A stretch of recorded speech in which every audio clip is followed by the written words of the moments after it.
Le président du Faso, face à la presse nationale, Roch Marc Christian Kaboré, est revenu sur les grands chantiers de son action après un an de présidence. À suivre dans ce journal les principaux thèmes abordés lors de ces échanges directs.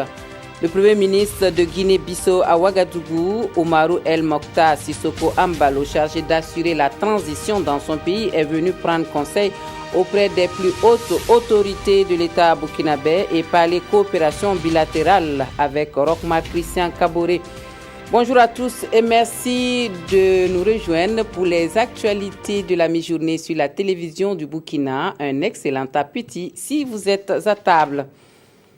Politique, sécurité, justice, économie, diplomatie, le président du Faso a abordé tous les points des grands chantiers durant son premier mandat présidentiel.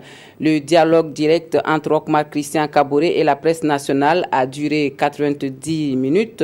C'était hier soir au palais de Kosiam, les principales articulations de ce face-à-face avec Nyarki Teda. Comme il fallait s'y attendre, les questions sécuritaires ont ravi la vedette lors de cet entretien avec les journalistes. Là-dessus, le président du Faso reconnaît le pays a mal à sa sécurité. Il annonce alors des mesures urgentes et fortes. Et tout commence par la nomination d'un nouveau chef à la tête de l'armée. Je considérais qu'il était temps de renouveler, je dirais, l'équipe, notamment le chef d'état-major général des armées, de manière à redonner une nouvelle tonus et une nouvelle vision à notre armée nationale. Mais je pense qu'à chaque époque doit correspondre également un certain type de chef. Des matériels terrestres et aériens adaptés à la nouvelle donne seront affectés aux forces de défense et de sécurité pour faire face au terrorisme. Les ennemis internes et externes seront combattus au même degré, avertit le chef suprême des armées qui souhaite que la lutte soit celle de tous les Burkinabés. Il émet le vœu de se décharger du ministère de la Défense et de créer un ministère plein de la sécurité. Quant au général déserteur Yacouba Isaac Zida, la sanction sera sans appel. Comme vous le constatez, le général Zida n'est pas rentré. Il a été passé en conseil de discipline et il sera rayé des effectifs des forces armées nationales. C'est clair. Les travaux de la commission constitutionnelle ont dominé le volet politique.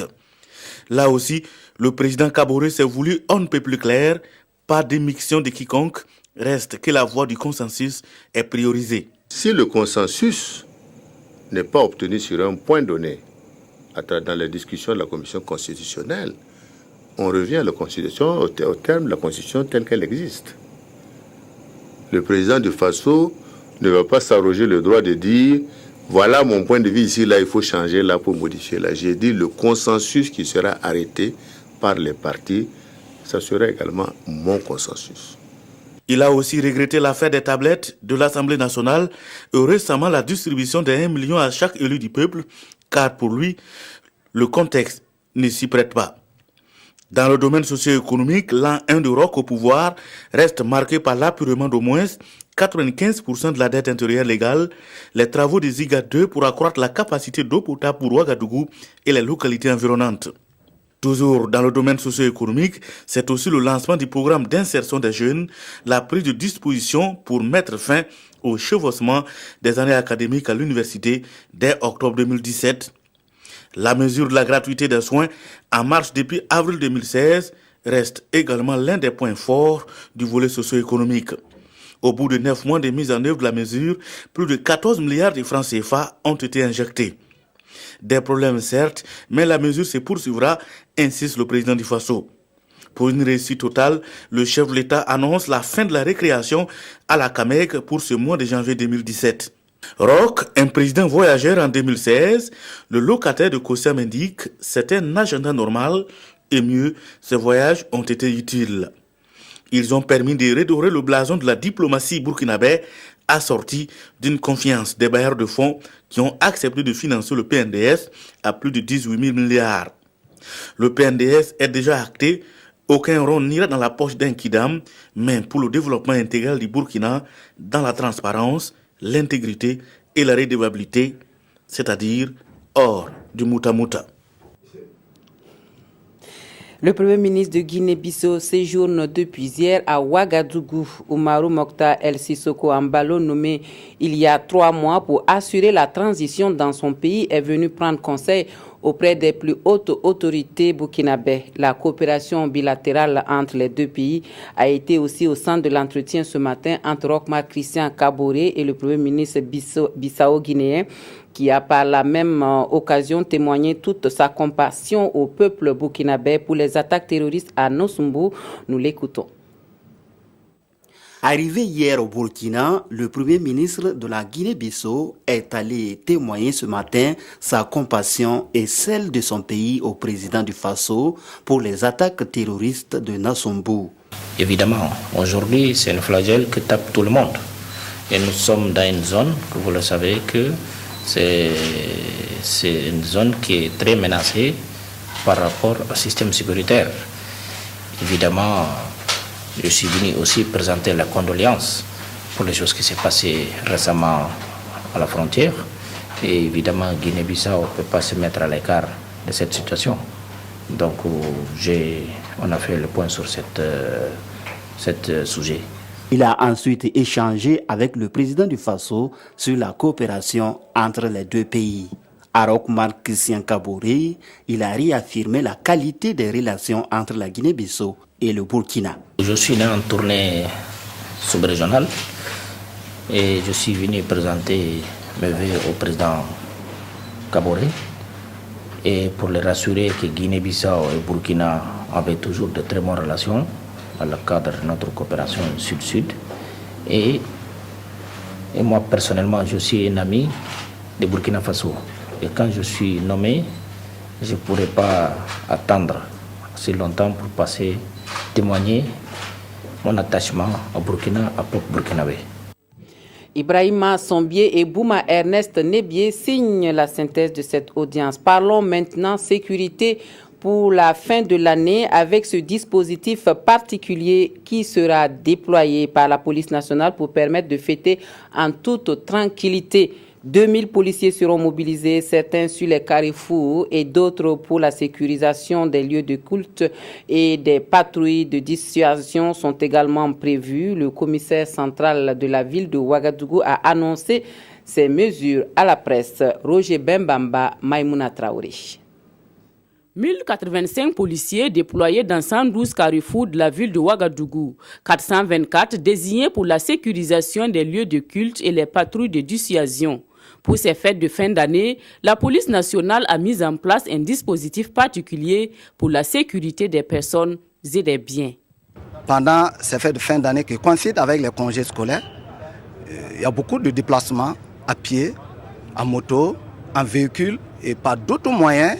C'est pour cela qu'il faut bien entendu être présent pour sensibiliser, faciliter le passage, renseigner, conseiller et éduquer. À ces fêtes de fin d'année, il y a des croyants. Ces croyants, à travers l'organisation des messes, des prières, drainent du monde. Il va falloir sécuriser ces lieux. Un autre volet qui ne doit pas être perdu de vue, c'est les lieux sensibles. Un dispositif qui a donné des résultats satisfaisants à la Noël avec une diminution des cas d'accidents, de vols et de violences.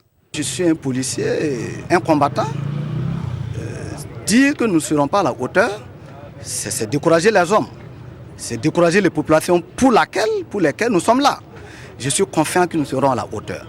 Et vous verrez à la fin, vous allez vous-même constater, puisque vous allez traverser l'année en paix, en sécurité. Le commissaire central de police de la ville de Ouagadougou insiste sur le respect de la mesure d'interdiction de l'importation, de la commercialisation et de l'usage des pétards pendant ces périodes de fête. Et la route qui tue, on en parle encore avec cet accident de la circulation qui a fait un mort et des dégâts matériels à Bobo-Dioulasso.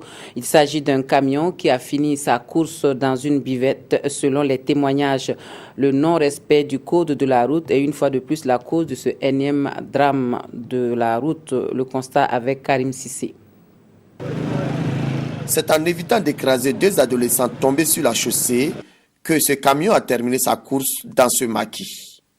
Malheureusement, un usager de la route y a perdu la vie. Quant au propriétaire de cette moto coincée ici, lui s'en est tiré la vie sauve. Quand les camions sont en train de venir, vous voulez éviter les enfants là. En évitant maintenant, la pilée là, la copie en train de venir, la pinée était gravée. De l'avis des riverains, les accidents sont fréquents sur cette voie qui mène à Bama. J'ai dit, les gens circulent mal. Et puis, si on va bien voir, l'air qui accident a fait 18h et puis 17h là. C'est l'air qui les gens quittent au marché venir. En ce moment, il y a embouteillage. S'il y a embouteillage là, si on peut chercher la solution pour ça. Un avis que partage le chef de la section des accidents du commissariat central de police de Bobo-Dioulasso. Selon lui, ce drame pouvait être évité si le conducteur avait respecté le code de la route. Bon, apparemment, nous pourrons dire qu'il était un peu en excès de vitesse. Voilà, sinon quand même, s'il était à une allure modérée, il devrait quand même pouvoir maîtriser le camion. Le bilan aurait pu être plus lourd si cette installation de la Sonabel avait été heurtée avec le risque d'explosion. Autre point de l'actualité, ce sont 5 mois de lutte et de négociation du Syndicat national des travailleurs de l'information et de la culture qui ont fini par accoucher d'un accord hier avec le gouvernement, un accord matérialisé par la signature d'une convention portant sur les points saillants de la plateforme revendicative du SYNATIC, tel le passage à la société d'État et le relèvement de l'extension de l'indemnité du code vestimentaire. On voit cela avec Koale Nebié et Tanga Kafando. Une signature, une poignée de main, un sourire, et le SYNATIC et le gouvernement se mettent d'accord. D'accord sur le passage des médias publics en société d'État, d'accord sur le relèvement et l'extension des indemnités du code vestimentaire à 30 000 francs CFA. Depuis 5 mois, où les travailleurs des médias publics s'étaient mobilisés autour de leur syndicat pour revendiquer de meilleures conditions de vie et de travail. Et ce qu'on peut retenir comme acquis, c'est l'engagement du gouvernement à mettre en œuvre et le passage des organes publics en société d'État, un statut juridique qui est censé en tout cas, résoudre les problèmes cruciaux que ces médias connaissent, notamment les rémunérations conséquentes, une amélioration conséquente du pouvoir d'achat et des conditions de vie, ainsi que des équipements adéquats pour ces structures-là, c'est-à-dire la radio-télé, Sidoya, l'AIB. Pour le Premier ministre, le dialogue et la négociation constituent le credo du gouvernement dans ses relations avec les partenaires sociaux, mais on ne peut donner que ce qu'on a. Qu'il y ait des revendications dans les différentes corporations, ça c'est l'expression de la diversité de la vitesse de notre démocratie. Ce qui est important, c'est de pouvoir se mettre autour de la table toujours et de trouver des consensus. Et c'est ce qui est fait aujourd'hui. C'est pourquoi je suis très fier de ce qui s'est passé. Le protocole signé produira ses effets à partir du 1er janvier 2017 pour les indemnités du code et un comité mixte sera mis en place pour conduire les travaux jusqu'au passage en société d'État et la satisfaction des autres points de revendication.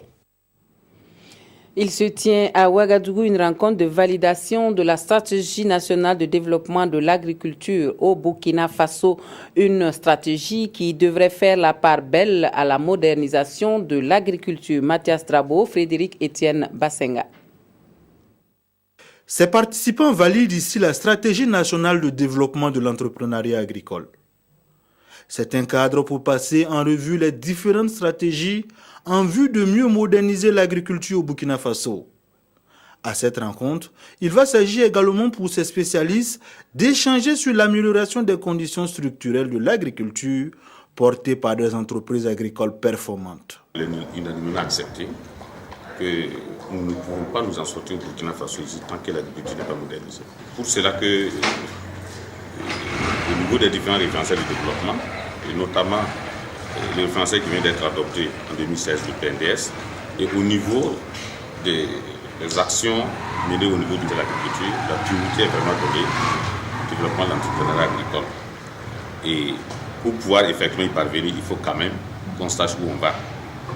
Pour pouvoir y aller, il faut savoir quelles sont les actions phares qu'il faut mener pour pouvoir effectivement atteindre l'objectif qui est escompté. C'est des actions qui vont nous permettre de pouvoir créer tout l'environnement favorable à l'investissement privé pour pouvoir intéresser les acteurs du monde rural dont l'esprit est tourné aujourd'hui vers effectivement cette modernisation de l'agriculture. Le gouvernement entend créer à travers cette stratégie des conditions encore plus favorables au développement de l'entreprise agricole. Et pour y arriver de façon plus efficiente, ces travaux seront vulgarisés à travers le Burkina Faso. On revient au Burkina pour parler sport avec la 7e journée du championnat national de football, première division, qui se joue ce vendredi. Parmi les oppositions, Asfa Yenega contre Kozaf, Bilidou Bazongo Kalfa Ouattara. La protégée de la princesse Yenega a mal. L'Asfa Yenega est malade de son football. 3 points en 6 journées. Conséquence, exit Jean Jaurès et place au pompier Sédou Zerbo du Krol. Il faut battre Koza pour se relancer et atténuer la crise. C'est l'offensive à l'outrance, en tout cas, nous allons aborder ce match-là. Nous allons en tout cas pratiquer un football total avec quand même une bonne circulation de balles. Et puis bon, véritablement revoir notre animation offensive à ce niveau pour qu'on puisse en tout cas avoir la victoire face à Koza. Et puis quand même demander véritablement à nos joueurs d'être vraiment très très concentrés. Kassongo Dragoziko Academy Football Club connaît lui aussi des débuts difficiles. 6 points et une 12e place. Mais l'ASFA, même malade, reste une grande équipe. Parce que l'ASFA présentement ne gagne pas, que c'est bon pour nous. Donc, nous allons jouer le match comme d'habitude, comme les autres matchs. Il n'y a pas à dire que l'ASFA présentement ça ne va pas, non. Le football reste le football. Hein. Généralement, les équipes qui ne gagnent pas, quand ils les croisent, c'est un problème. Donc, à notre niveau, nous sommes conscients, on ne va pas mettre ça dans la tête. On va jouer notre football. Asfa Yenega Kozaf, c'est ce vendredi à 18h au stade Issoufou Joseph Konombo. Et puis, Ali, dans les quotidiens, le bilan de la sécurité en 2016 au Burkina Faso, une année marquée par les Koglouego, ces associations d'autodéfense qui ont fait couler encre et salive. L'autre sujet dans les journaux, le retrait des parcelles illégalement acquises annoncé par le gouvernement. Vincent Kendrebego signe la revue de presse des quotidiens. Dernier numéro des quotidiens de l'année 2016, l'Observateur Palga dresse un tableau assez funeste de 12 mois sous le sceau de l'infamie. De janvier à décembre, de Ouagadougou à Nassumbu, 2016 a commencé et s'est terminé dans le sang, déplore le journal. Vite, il faut tourner la page et certains actes du chef de l'État sont annonciateurs d'un indispensable valse des bérets dont l'armée a besoin et d'un remaniement ministériel avec la création d'un ministère entier de la sécurité. Ce remaniement ministériel, aujourd'hui au Faso, en fait son premier vœu pour 2017, qui t'a donné l'illusion de changement. Les Koglouego désignés homme de l'année par aujourd'hui au Faso et l'Observateur Palga. Ces groupes d'autodéfense ont réussi à tisser leur toile à travers le pays en moins d'une année et à se faire déclarer d'utilité publique par les autorités, justifie aujourd'hui au Faso. Pour l'Obs, ils auront chauffé le coin, chauffé les voleurs et coupeurs de route, chauffé la République et fait l'actualité nationale tout au long de l'année. Quelques quotidiens reviennent sur la décision du Conseil des ministres de retirer les parcelles frauduleusement acquises selon l'enquête parlementaire. Pour le pays, le gouvernement veut prendre le taureau par les cornes. Mais c'est une décision qui risque de faire couler beaucoup d'encre et de salive et provoquer l'insomnie chez les promoteurs immobiliers, écrit Notre Temps, pourvu que les abus ne plombent pas le processus, souligne le journal. L'Express du Faso, quant à lui, s'étonne de cette décision, puisque, selon le journal, cette recommandation formulée par l'Assemblée nationale avait été déclarée inconstitutionnelle par le Conseil constitutionnel. Voilà, merci de votre attention. Un très bon après-midi à tous et à toutes.